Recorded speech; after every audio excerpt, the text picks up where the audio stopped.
Assista agora o programa Mais Cidadão, com o professor Eduardo Coelho.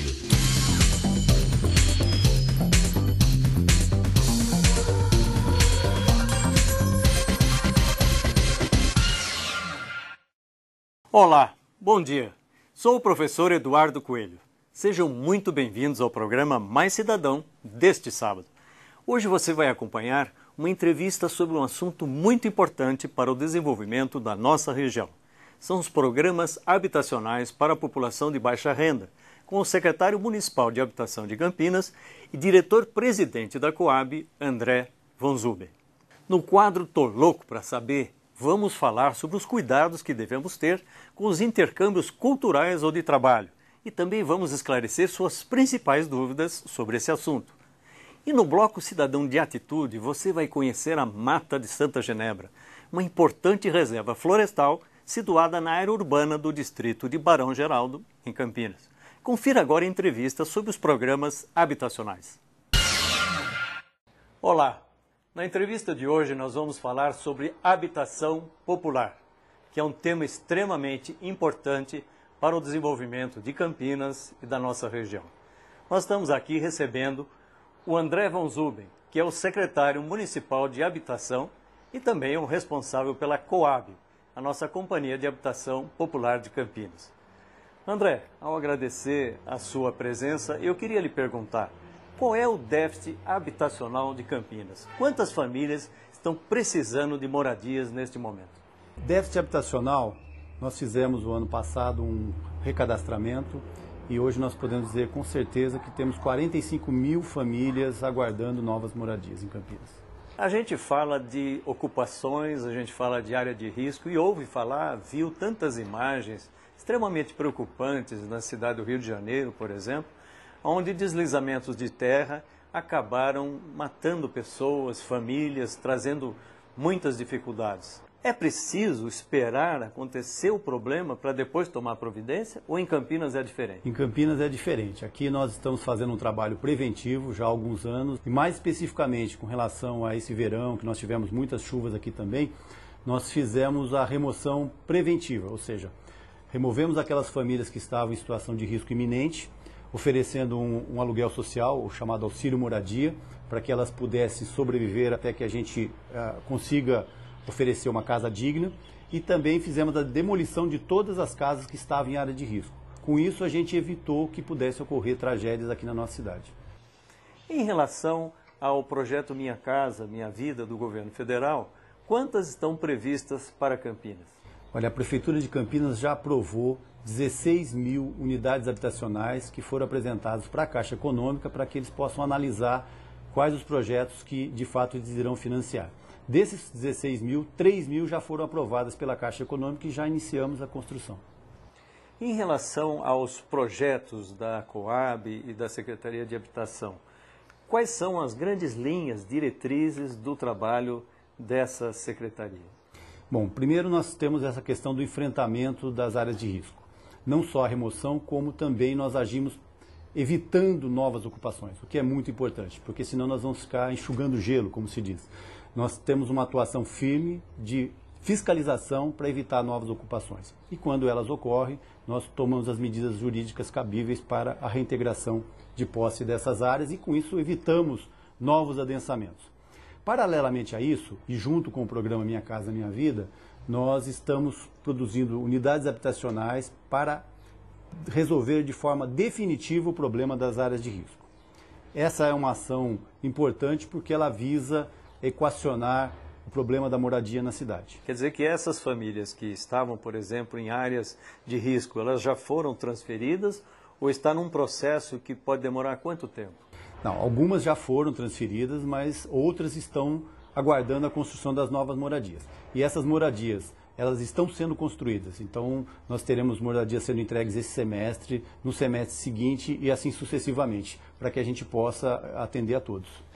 Em relação ao projeto do governo federal, Minha Casa Minha Vida, eu queria saber o seguinte, qual é o conjunto de documentos que as pessoas têm que apresentar e quais as condições para poder ter acesso a este programa? Bom, no programa Minha Casa Minha Vida você tem duas situações. As famílias que ganham de 0 a 3 salários mínimos, essas precisam fazer o seu cadastramento lá na Coab. O ano passado nós abrimos esse cadastramento e foi com base nele que nós chegamos a esse déficit de 45 mil famílias. Mas as famílias que ainda não fizeram podem se dirigir à Coab e fazer esse cadastro. E a partir desse cadastro nós estaremos oferecendo as moradias. Agora, as famílias que ganham acima de 3 salários mínimos até 10 salários mínimos, estas precisam verificar junto à Caixa Econômica Federal a sua capacidade de financiamento. Verificando isso, elas podem se dirigir às empresas que estão autorizadas a construir nesse programa e fazer a oferta naquela proposta de moradia.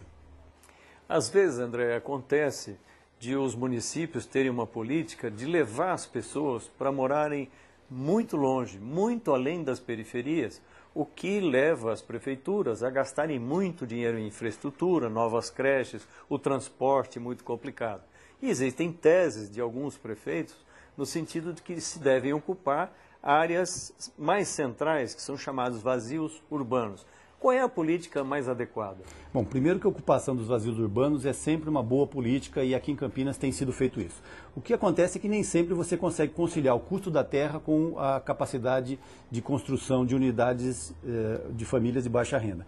Mas o que nós temos feito, e isso é uma determinação do prefeito, é que as famílias procurem se fixar na mesma região da onde elas já residem e tendo toda a infraestrutura naquele empreendimento. Secretário, uma outra questão é a seguinte: às vezes a gente verifica uma ocupação recente, logo as pessoas trazem materiais de construção, começam a erguer suas casas e a gente vê até casas de bom padrão, até de 2 andares e tudo mais.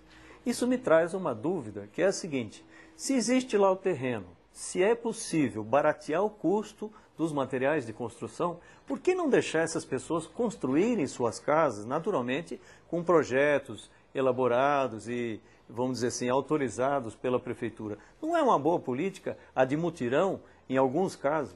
Sem dúvida. Na área de habitação, nós temos que lançar mão de todas as formas para atingir um objetivo que é o sagrado direito das pessoas morarem com dignidade. Hoje nós estamos com um foco muito forte na Minha Casa Minha Vida, porque são recursos federais destinados especificamente para esse tipo de empreendimento. Mas nós, juntamente com outras Coabs do Brasil, já apresentamos ao Ministério das Cidades um pedido para que eles considerem os lotes urbanizados, que seria justamente para atender esse tipo de proposta. Ou seja, você oferece o lote urbanizado e ele mesmo promove a construção de forma adequada. Eu acho que isso seria um ganho para todo o sistema de habitação. Outra dúvida que as pessoas têm é em relação à diferença entre o déficit habitacional e a capacidade dos municípios de empreender essas construções e oferecer isso para as famílias de baixa renda. Como é que é esse processo? Quais os projetos futuros para reduzir cada vez mais esse déficit habitacional? O déficit habitacional ele tem que ser perseguido por todos os governos. Isso não é tarefa de um único prefeito ou de uma única administração. Então é necessário que você tenha uma continuidade dos trabalhos. E é nisso que nós apostamos. Eu acho que cada um está fazendo a sua parte para poder atingir esse objetivo. A prefeitura sozinha, ela não dispõe de recursos orçamentários para enfrentar esse problema.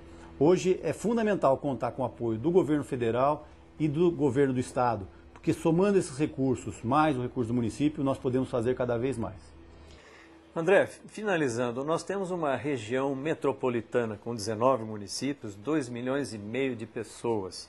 Se eventualmente um município resolve o seu problema habitacional e outros não resolvem, não há uma tendência das pessoas migrarem de uma cidade para outra em busca de uma solução de um problema que é grave para todos? Esse ponto é importante porque nós temos que pensar a habitação do ponto de vista metropolitano. Isso é muito importante. Na região metropolitana, nós temos uma Câmara Temática, que é a Câmara Temática da Habitação, além de outras, onde nós participamos com ideias, sugestões, propondo saídas que possam ajudar os demais municípios. Inclusive, por determinação do Dr. Hélio, nós também estamos colocando a Coab a serviço dos outros municípios da região, que muitas vezes não dispõem de corpo técnico para empreender na área de habitação. Então, acho que isso é uma forma de Campinas ajudar também a melhorar a questão habitacional na região metropolitana como um todo. Então a gente agradece a sua participação, parabeniza pelos programas que vêm sendo realizados e também para dizer que o problema habitacional é um problema de décadas, precisa ser resolvido, tem que haver compromisso em torno disso. O custo de toda essa operação é bastante elevado, mas tem que haver sempre um compromisso público para ajudar as famílias que são de baixa renda a encontrarem a esperança da sua vida e atingirem um sonho, que é o sonho de todos nós, de termos um endereço nosso, a capacidade de viver na nossa cidade e na nossa região. Você está assistindo o programa Mais Cidadão. O impossível está a um passo da nossa superação. A partir do momento que nos superamos, algo impossível se realiza.